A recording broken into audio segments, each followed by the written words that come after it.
नमस्कार, आप देख रहे हैं बुलंद आवाज पूजा सिंह के साथ। स्वागत है आप सभी का आज के इस नए वीडियो में। दोस्तों, बसपा सुप्रीमो मायावती इस वक्त काफ़ी गुस्से में दिखाई दे रही हैं, नाराज़ हैं और पार्टी विरोधी गतिविधियों को लेकर के वे हमेशा से ही सख्त रही हैं। जिन लोगों ने भी पार्टी में गुटबंदी करने की कोशिश की है, उनको पार्टी से बाहर का रास्ता दिखा दिया गया है। ऐसा ही कुछ हुआ। बसपा सुप्रीमो मायावती ने कई प्रभारी इधर से उधर कर दिए, सभी को ताश के पत्तों की तरफ फेंक दिया और सब पर आरोप यही कि गुटबाजी कर रहे थे, गुटबंदी हो रही थी उनके क्षेत्र में, जिससे बसपा सुप्रीमो मायावती बहुत नाराज दिखाई दी और ये गुटबाजी और गुटबंदी की जो बात है वो उनको नागवार गुजरती है। इसी वजह से कई प्रभारी जिनका बड़ा नाम है बसपा में, इसके अलावा आप उनको एक तरीके से स्टार की तरह कह सकते हैं, वो इधर से उधर कर दिए गए। बसपा जूझ रही है कहीं ना कहीं अपने ही लोगों से। जैसे कि मैंने अभी 2 दिन पहले ही वीडियो किया था कि कोऑर्डिनेटर्स के सहारे कब तक चलेगी बसपा। इसी तरीके से जो बसपा में अंदरूनी जो एक कहना चाहिए कि जो स्ट्रक्चर है, उसमें बसपा को बहुत मजबूती के साथ देने, इसके अलावा ईमानदारी के साथ काम करने में, ईमानदारी ज़्यादा ठीक रहेगा, ईमानदारी के साथ काम करने वाले लोग बहुत ही कम हैं, बहुत कम, जो पूरी तरीके से समर्पित हो बसपा को, बसपा के मिशन को। ऐसे बहुत कम लोग हैं, बहुत चंद लोग जिनको उंगली पर गिना जा सकता है। बाकी सब लोग अपना मतलब पूरा करने के लिए रह रहे हैं। इन्होंने कहीं ना कहीं अंदर से खोखला कर दिया है बहुजन समाज पार्टी को, और एक भरोसेमंद जो हाथ चाहिए होते हैं वो बसपा के पास कम है, उनकी कमी दिखाई देती है स्पष्ट रूप से। हमेशा शिकायत बनी रहती है जिला स्तर पर, मंडल स्तर पर कि जो पदाधिकारी हैं वो ठीक से काम नहीं कर रहे हैं। हमेशा शिकायत बनी रहती है और ये शिकायत बहुत आम है और मुझे लगता है कि बहुत ही ईमानदारी के साथ, बहुत बेबाकी के साथ बसपा सुप्रीमो मायावती तक भी मुझे लगता है कि कम ही पहुंचती होगी। और अब जब पहुंचती है तो फिर उस पर एक्शन किस तरीके से लिया जाता है वो आप लोगों ने देखा। अब जो इधर से उधर किए गए हैं वो मैं आपको बताती हूँ। मुनकाद अली जो है उनको उत्तराखंड से हटा करके सहारनपुर, मेरठ और बरेली का प्रभारी बनाया गया है। नौशाद अली को आगरा से हटा करके लखनऊ, कानपुर भेजा गया है। भीमराव अंबेडकर को बुंदेलखंड का प्रभारी बनाया गया है।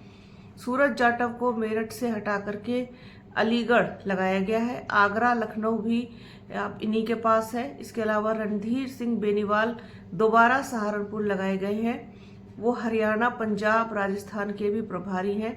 जाफर मलिक को पूरा उत्तराखंड दे दिया गया है। विजय सिंह को भी उत्तराखंड भेजा गया है।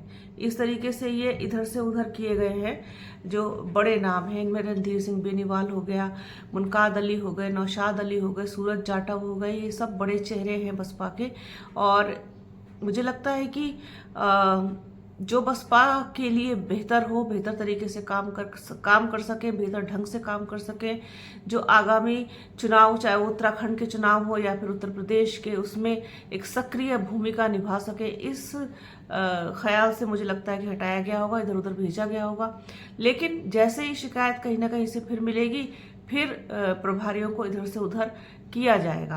तो एक तो स्थायित्व की बहुत कमी है। दूसरी चीज़ यह है कि जो सक्रिय रूप से या फिर कहना चाहिए सकारात्मक रूप से बसपा के लिए काम जिन लोगों को करना चाहिए वो उस तरीके से करते हुए दिखाई नहीं देते हैं। तो बसपा सुप्रीमो मायावती का गुस्सा 7वें आसमान पर, और उन्होंने प्रभारियों को इधर से उधर कर दिया।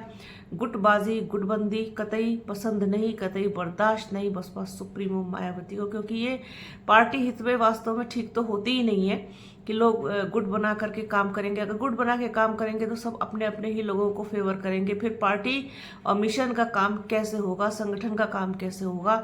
सर पर चुनाव आकर के खड़े हो गए हैं और उस पर इस तरीके की अगर गलतियां मिलेंगी, इस तरीके की शिकायतें मिलेंगी तो फिर एक्शन लिया जाएगा।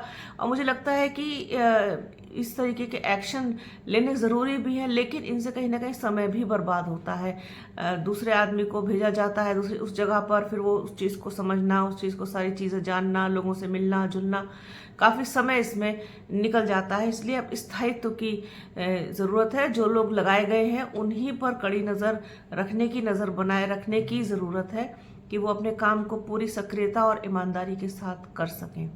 तो ये खबर हालांकि मुझे कल करनी चाहिए थी, लेकिन किसी वजह से मैं इसको नहीं कर पाई, लेकिन आप लोगों तक पहुंचाना था और साथ ही साथ इस पर बात भी करनी थी कि क्यों इस तरीके का एक्शन लिया जा रहा है।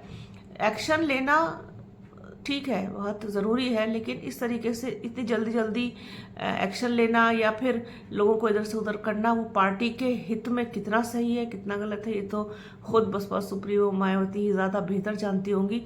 लेकिन लोग इधर उधर किए गए हैं, प्रभारी इधर उधर किए गए हैं। अब 31 तारीख को बसपा की बड़ी बैठक है लखनऊ में। पूरे प्रदेश से प्रभारियों को, पदाधिकारियों को बुलाया गया है। क्या कुछ निकल के आता है, हालांकि समीक्षा बैठक टाइप की ही होगी, इससे ज़्यादा उसका अंदाज़ा नहीं लगाया जा सकता। समीक्षा बैठक ही लग रही है। फिर भी नज़र बनी रहेगी 31 तारीख को क्या करने वाली है बसपा सुप्रीमो मायावती, क्या मैसेज देती हैं, क्या चीज़ निकल के बाहर आती है, क्या निर्देश दिए जाते हैं आगे के लिए, क्या रणनीति बनाई जाती है, इन सब पर नज़र बनी रहेगी 31 मार्च की बैठक के बाद कि अंदर जो लोग हैं उनको किस तरीके की हिदायत, नसीहत, निर्देश दिए गए हैं। तो 31 मार्च की बैठक पर भी नज़र है हमारी। वहाँ से जो कुछ भी हमें सूचना प्राप्त होगी वो आप लोगों तक ज़रूर पहुँचाएंगे। तो आज के इस वीडियो में फ़िलहाल इतना ही। वीडियो कैसा लगा कमेंट बॉक्स में ज़रूर बताइएगा। वीडियो को प्लीज़ पूरा देखिएगा, ज़्यादा से ज़्यादा शेयर कीजिएगा। बने रहिए हमारे चैनल के साथ। हमारे चैनल को लाइक कीजिए, शेयर कीजिए, सब्सक्राइब कीजिए, बेल आइकन घंटी जैसी आकृति ज़रूर दबाइएगा, जिससे कि आने वाले वीडियो का नोटिफिकेशन आपको मिल सके। अपना और अपनों का बहुत ख्याल रखिए। जल्द मिलूंगी आपसे एक नए वीडियो में, एक नए मुद्दे के साथ, एक नई चर्चा में। तब तक के लिए जय हिंद।